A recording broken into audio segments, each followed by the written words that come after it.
Podcasting is more than just talking. It's listening. BSing with Bob Schmidt. The $1 Million One-Person Business. Make great money, work the way you like, have the life you want. Elaine Pofeldt wrote the book, and it came out earlier this year. I had the chance to talk with her on my radio program and enjoyed the conversation so much I thought I'd invite her on and be a podcast guest. Elaine, thanks a lot for being on with me again. And I really enjoyed the conversation we had last time. Just finding out about some of the businesses and some of the people that you spoke with. I shouldn't even say businesses because they were people. They were one person that ended up with a $1 million one-person business.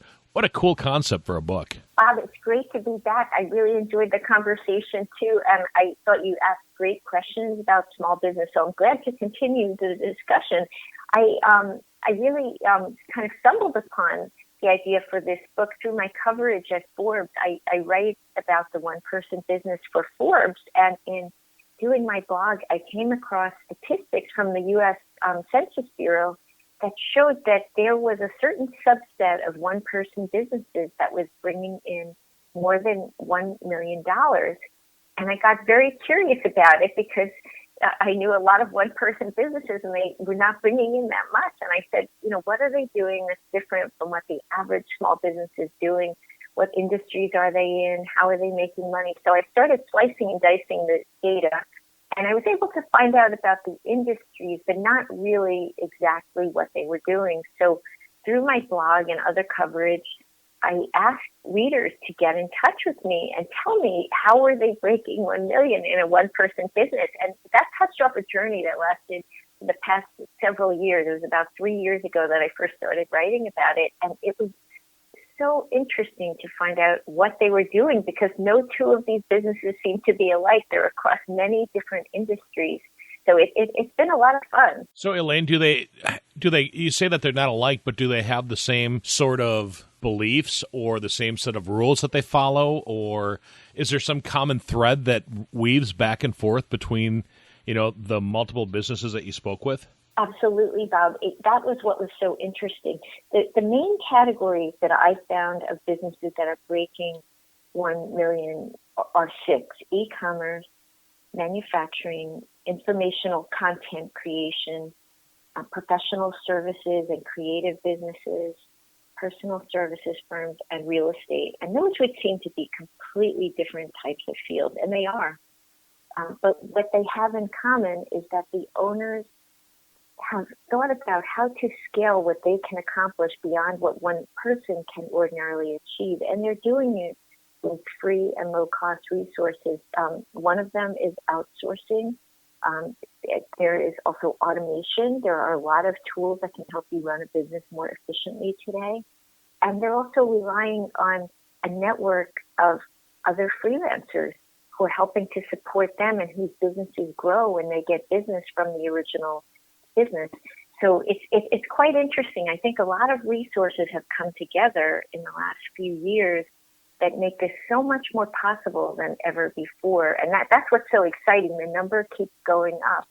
There were more than 35,000 of these businesses in 2011, and the number increased by 33% by 2015. And that's still a small number relative to the millions of one-person businesses in the country, but the growth is really exciting because it shows us that if we learn from these businesses, more people can accomplish what they did. Oh, absolutely. So, Elaine, is it fair to say that they're one-person businesses if they're using other freelancers to do the work? I'm using the U.S. government's definition of a non-employer business, so technically, there might be a whole web of contractors that support them, but in terms of how the business is structured, they don't have any W-2 employees. Uh-huh. So it could be a business that is a single person, which most of them are. In some cases, they're partnerships, so they would still be considered non-employers if the two owners are the only full-time workers in the business. So I use the government's definition, but you're correct in that this is not a lonely, isolated trend. People who are running these businesses are very connected to other business owners, and they have very active communication with others. They're not locked away in an attic somewhere running their one-person business. It's one person on paper, but like everything in life, it involves a network of other people. The first time that I ever heard of outsourcing and having somebody else do some work for you, when I first read Tim Ferriss's book, The 4-Hour Workweek, he talked a lot about, getting other people or hiring other people to do stuff and only checking your email, one time a week and things like that. Are you finding that a lot of people are using those types of strategies in order to achieve their $1 million business? It's funny that you bring that up, Bob, because if you look on the Tim Ferriss blog, there's actually a guest post that I did for Tim about some of the owners in my book who were originally inspired by reading the 4-Hour Workweek. I think he really put these ideas on the map, because when he wrote that book, it was now 10 years ago, a lot of these resources were just coming onto the scene. It wasn't that easy at that time to find freelancers online, for instance, or the automated tools that some of the entrepreneurs in my book are using were not around at that time, where they were just becoming available. Not everybody had mobile phones at that time. It seems hard to imagine now because they're attached to us most of the time, but there were a lot of resources not available then. So he kind of woke people up to the idea that they could do this.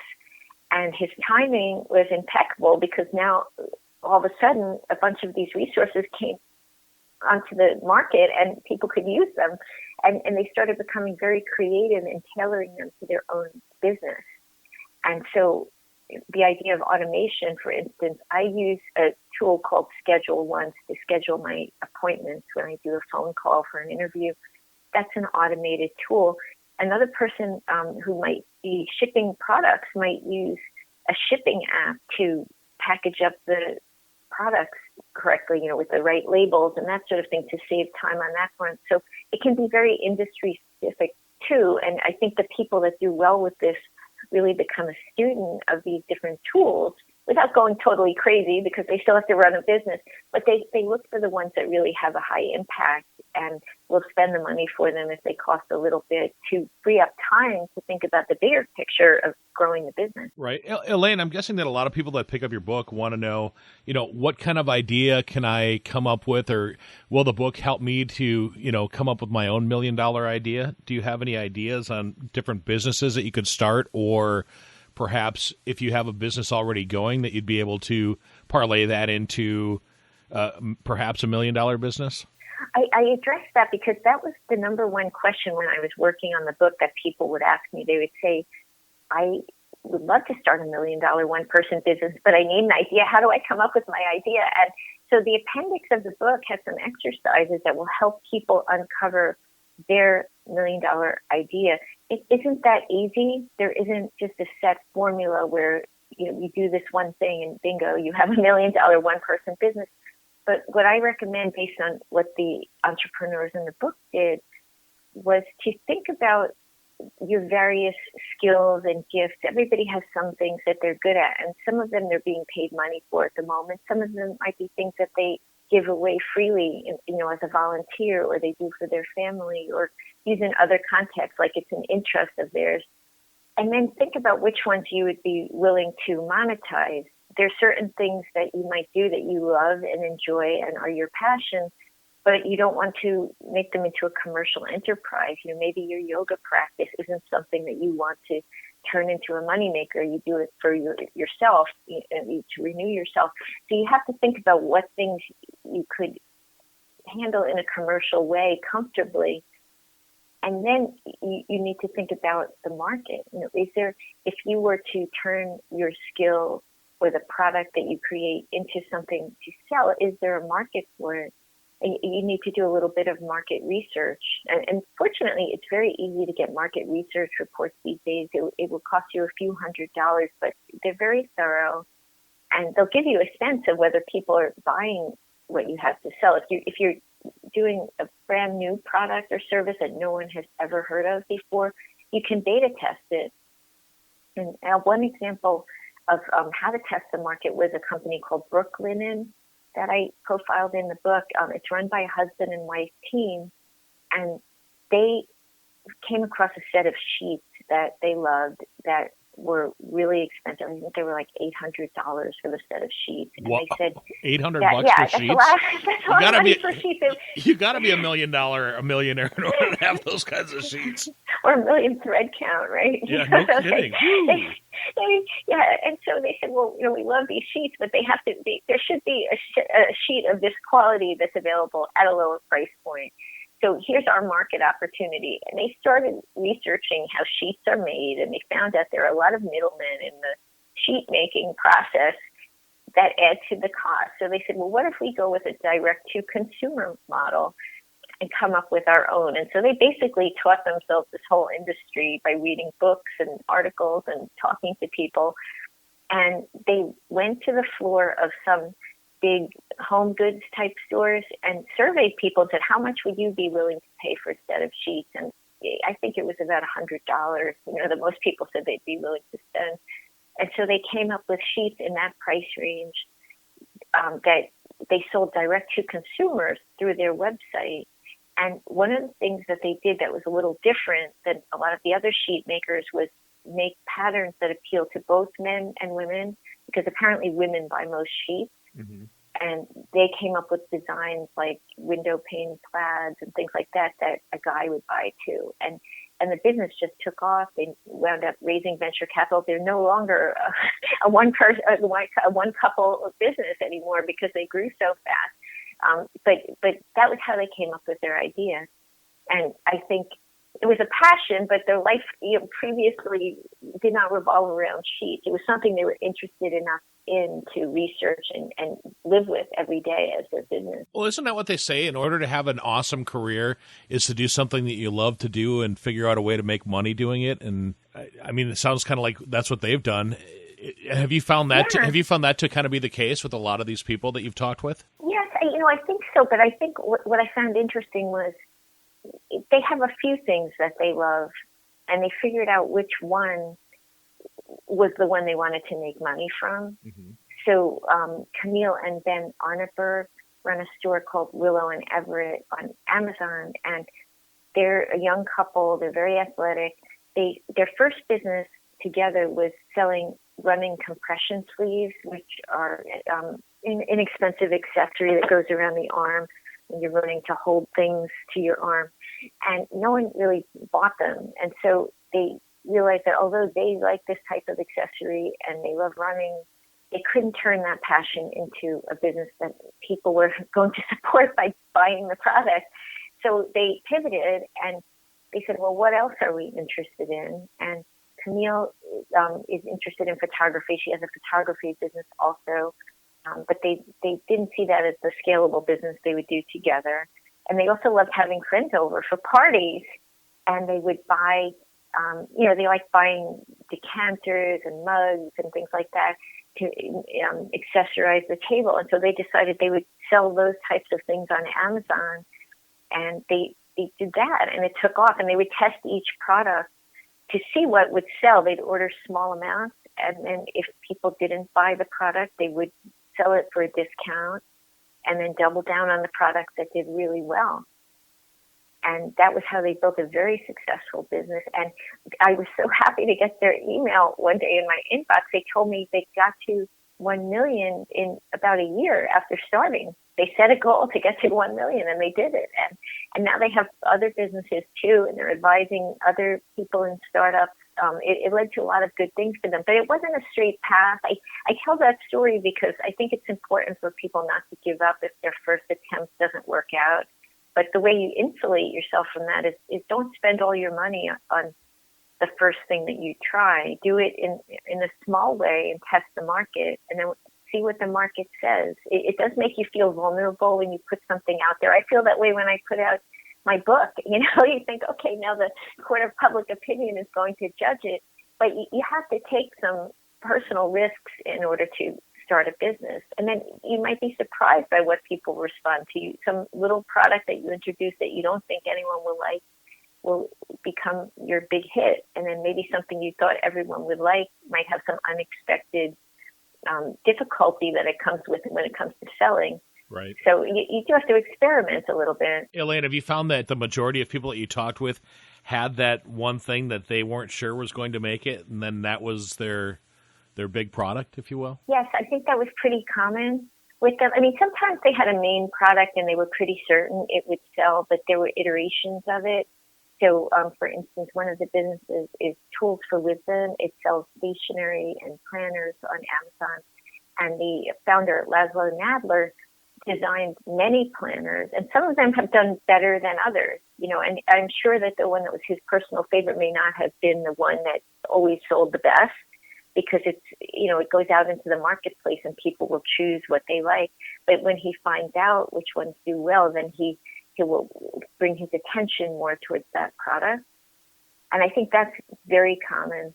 I think also sometimes people start out with an initial product and they make some mistakes with it, like they may charge too little for it, for instance, or they don't package it right, and then they learn from that mistake and they'll improve it and make it more profitable, and they keep on fixing it continually until it's really at its peak as far as bringing in revenue for them. But it's a learning process. These people, I think, are all lifelong learners, and they're very open to feedback and don't let their ego get in the way. I mean, it's hard because you can become very passionate and invested in what you're selling, but if you really listen to the market and to your customers, they'll tell you some very interesting things. Oh, I bet they do. So have you found that there's a thread of failure that maybe runs through a lot of the people, that they find that failure and turn that failure into a positive?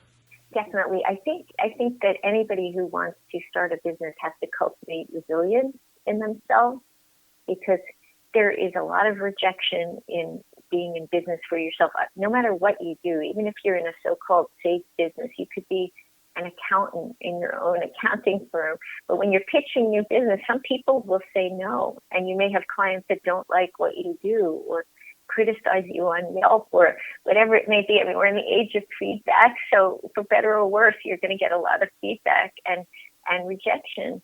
So you do have to bounce back, and I think a lot of these folks did figure out a way to bounce back. It doesn't mean they don't feel the hurt when somebody rejects what they put out there, but they develop a thick skin and just say, I'm committed to this. And the other thing, Bob, that I think is really important to say is that they don't always dive in 100% and rely on the business for their income from day one. I think that's a mistake people make. Sometimes people feel like, I'm so passionate about entrepreneurship, I'm just going to quit my job, or they feel like, I hate my job so much, I'm going to quit and put up a shingle and work for myself. And then all of a sudden, it's really sink or swim. And that may be okay if you're alone and you have some savings. But what if you have a family you're supporting? That affects other people too. Or even if you're supporting yourself and you have no savings, you could be in a pickle pretty soon if you approach life that way. So I think some of them were very smart in starting the business on the side, and then when it picked up traction, quitting their job when it was bringing in enough income to support them.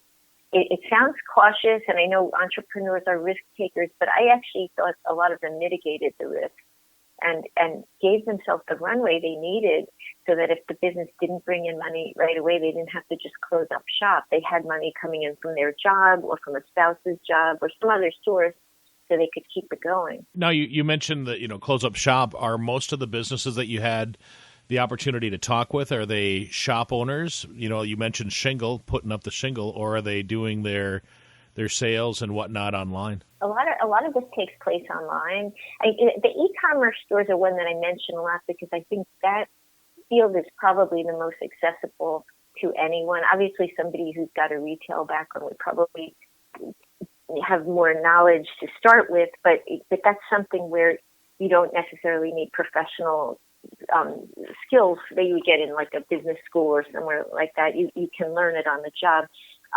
Manufacturing is another area that's really taking off for one-person businesses. I just interviewed somebody who is a nurse who was working with new moms who were nursing the babies and had a support group for them, and she came up with a product called booby bars. They're to help the women with the nutrition they need to support lactation. Oh, I saw her on Shark Tank. Oh, yes, she wrote to me about that. Well, I wrote about her in Forbes, and she got to 1 million on her own by outsourcing the manufacturing of the bars to a co-packer. And I just got a press release from her saying that Walmart was carrying them. And I just think this is sort of a modern miracle that somebody at home, a mom with, I think she has 3 children, can be a manufacturer who is making a food product that's carried in Walmart, and it doesn't have any employees. It's all totally outsourced to a co-packer. A co-packer is a professional manufacturing firm that handles all the details, making sure you're meeting food safety requirements, et cetera. And they charge a fee, but basically it means she doesn't have to have all the infrastructure of General Mills or somebody like that. So it's such a great equalizer. So the other areas that people can pursue are informational content creation. This is something where people with many types of expertise are getting to 1 million. So, for instance, you could do an online course about something that you do in your work. Maybe you're a fitness professional. Maybe you're an accountant or an attorney that has certain questions that come up all the time, and you feel this would benefit your clients or other potential clients. There's a lot of avenues now where you can market your expertise in a video course, an online course. ClickBank has a lot of informational products that people put up there. There was someone in the book called Justin Goff who did a diet and fitness book that he worked on with a personal trainer, and they put it up on ClickBank and got to $1 million very quickly. Of course, you have to have quality, because things are not going to, if you just put up anything, it's not going to do well. But if you really know your stuff in a certain area, it would be a good idea to think about how you can turn that into a sellable product. And what Justin told me that was very interesting was the book that he put up on ClickBank was very simple. It was, I think, a PDF format, actually, and he didn't go to a lot of expense in terms of packaging it. It was just the quality of the information sold it, and they marketed it successfully on Facebook. So I think all of us have certain things that we know a lot about. So if you take inventory of, where are you an expert? It could be in a hobby like model railroads or something like that. You might be able to sell it. And professional services, that's an area where it would be hard to get into unless you have the training. But if you're a professional at a company and you're tired of working for someone else, you could go out on your own. There are a lot of professional services firms in the high 6 figures that also can break 1 million. Personal services like coaching type businesses, for instance, a nutritionist, someone like that. Those types of professionals can do quite well a lot of times by creating an informational product, because when you're trading time for dollars, that's where it gets very hard to get to $1 million, because you only have so much time, unless you can charge an astronomical hourly rate, which maybe you can if you're a crackerjack software developer serving Wall Street investment banks or something like that. But most professionals can't charge $1,000 an hour. So you want to get beyond that type of thinking and think about how to sell what you've already done more than one time without a lot more effort. So the whole residual income. So if you can just kind of like the McDonald's version of it, sell the same thing over and over and over and over again. Exactly. Yeah. I just heard from a copywriter who was in the high 6 figures, and I asked him how he had done that, because, maybe the average writer in the U.S., I think I saw a figure might make about $50,000. So if he's in the high 6 figures, he's probably making more than 10 times the amount of the average writer. And what he said was he was doing online courses. So once he developed the course, there's a certain amount of front-end work into creating the course. But once it's created, if you market it successfully, then you're selling it over and over. So yes. And, I also think it's a good way to bring in clients that might not be able to afford your services, because sometimes somebody maybe couldn't afford to put a copywriter on retainer or even hire them for a project, but might want to learn how to do something in-house. Right. So for all those do-it-yourselfers that you can't serve and you're turning away, maybe there's another way to work with them.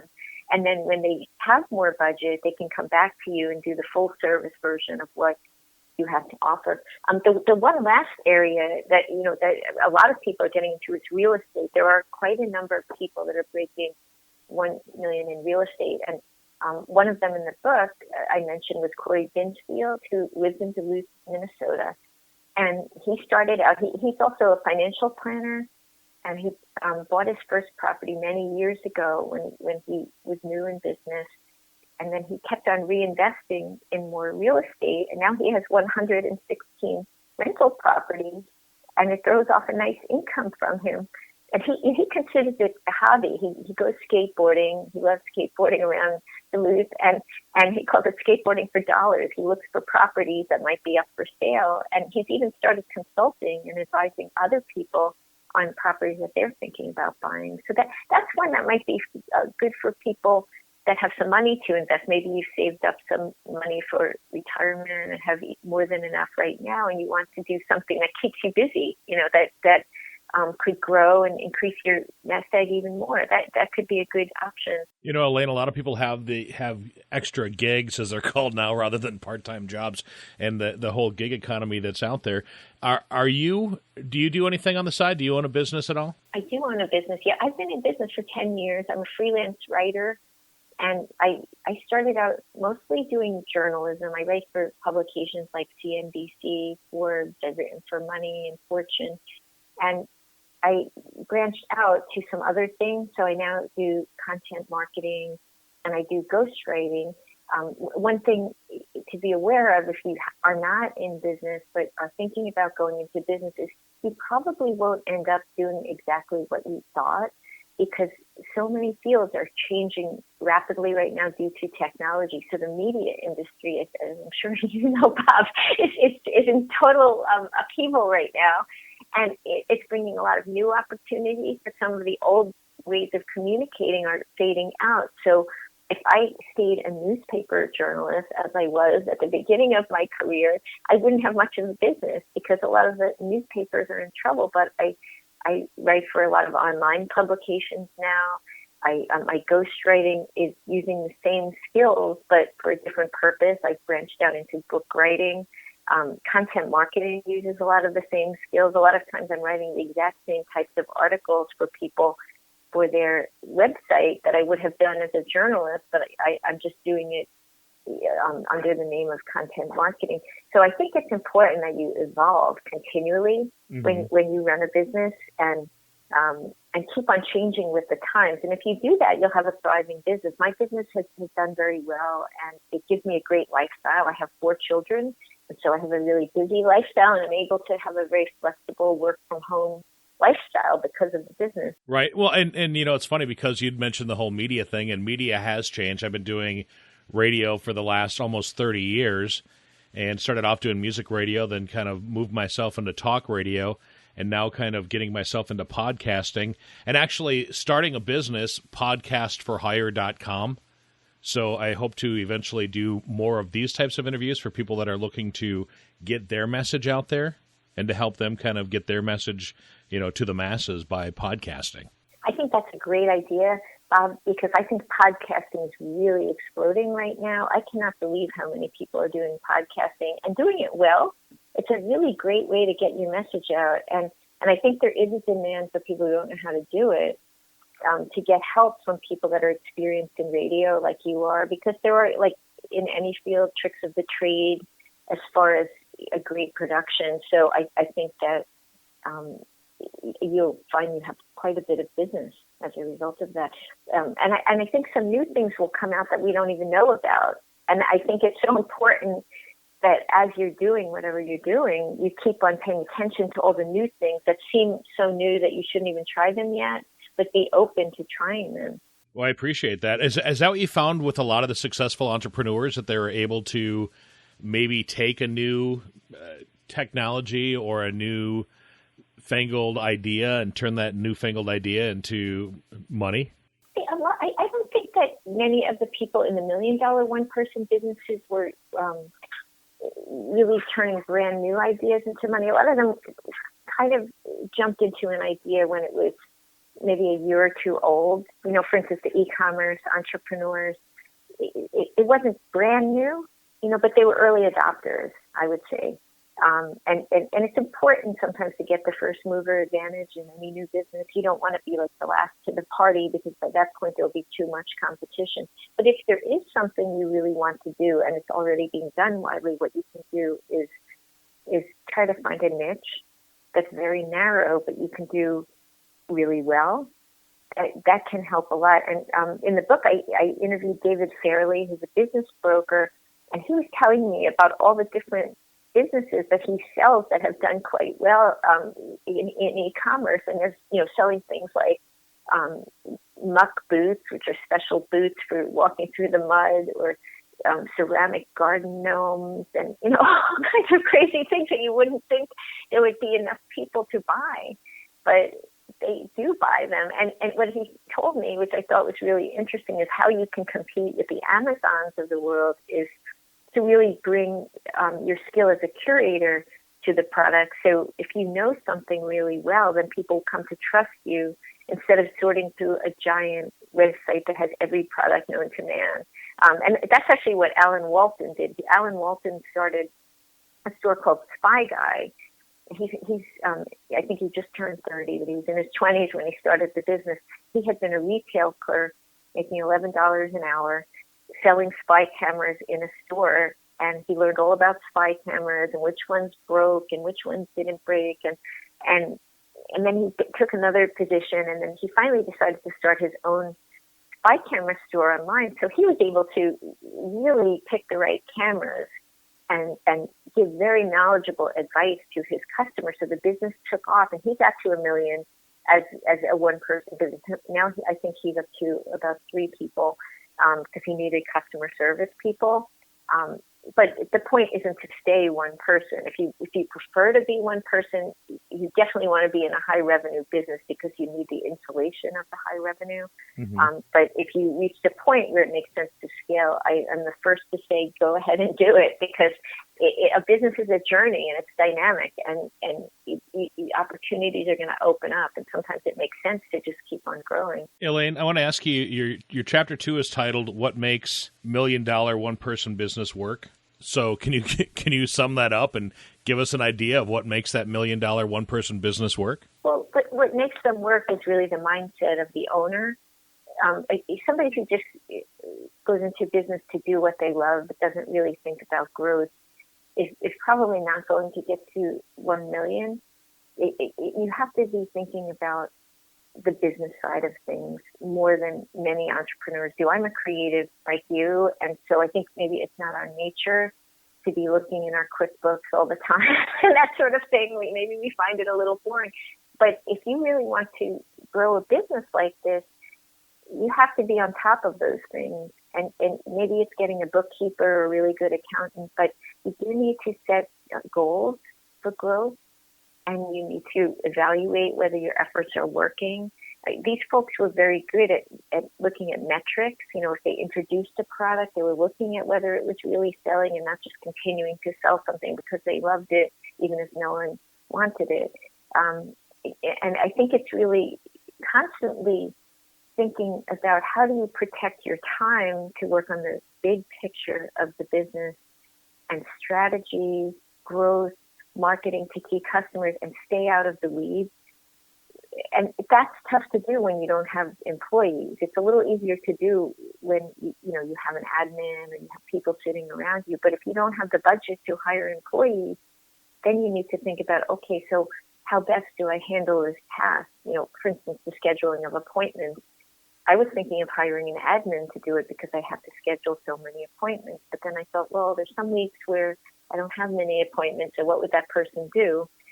And I thought, well, I could get a virtual assistant, which I still thought about, but there are times I'm busy and out and about, and I really wouldn't have much for them to do. So what I did with that scheduling app for now, but there could come a point where I need to schedule so many appointments and it gets so complex with the app that I really need a person overseeing it. So they think like that in terms of constantly minimizing unimportant work, because nobody's going to be like, oh, I regret that I missed out on all that scheduling when they get to the end of their life. Oh, right. Darn, I should have spent more time calling people on the phone to find out if they were free at 11 a.m. on Tuesday. And so, you want to think about those types of tasks that you have no regrets about not doing, that really don't take a lot of brain power for someone to do, and would be just great to offload. And those are the ones you want to automate. If they do take some personal skills and brain power, then you might need a person to do them. And so for instance, the scheduling, if there's some politics to how you schedule things or nuances to it, then you need somebody, who can think through those things and think, we need to protect that window of time for so-and-so or whatever it may be. There's some executive decision making you have to make, but you should be making those types of decisions all the time so that you can keep on focusing on the big things. I found it also interesting that these folks have learned that they need time to recharge. I think there's a tendency when you're in business for yourself to never turn down work and always feel like you have to be making money. And they will take time away and go to events for entrepreneurs, to be around other people who think entrepreneurially. They'll network, they get out of the office, they take time for sports and fitness and things like that, so that their brain is clear sometimes and they can look at the business from a distance. And for some people, it might be spending time with family, where they're really engaged with their family and not also on the phone with work. It's a matter of having some perspective, because when you get lost in the weeds, that's when all of a sudden, you're just running it on a hamster wheel. You're not running a business that's really supporting you and a great lifestyle. You're basically an employee of yourself. You don't have anything better than you would have had in a job, but you have all the stress of the responsibility of bringing in your own income. So you want to think about making it bigger than just you creating a job for yourself. It's got to be a business that you've created for yourself, and one ideally with its recurring revenue. That makes a lot of sense. So, Elaine, who should read the $1 Million One-Person Business? I wrote the book for anyone who hopes to start a business or who's running a business but isn't getting out of it what they want yet. I think that hearing from these real entrepreneurs who have gotten to $1 million will be so eye-opening. It really was for me as somebody who's had a business. I learned so much from them, and they were so generous in sharing what worked for them that I think anybody who reads it will come away with at least one thing that they can implement this week in their business that will make their business serve them better and help them have a better lifestyle. Elaine Pofeldt is the author of the $1 Million One-Person Business. Make great money, work the way you like, have the life you want. Where can we pick this book up? The book is for sale on Amazon and major bookstores. Thank you. Okay, bye-bye. The BSing with Bob Schmidt podcast is brought to you by Orange Computer. Find them online at orangecomputerlax.com. This has been another podcastforhire.com production.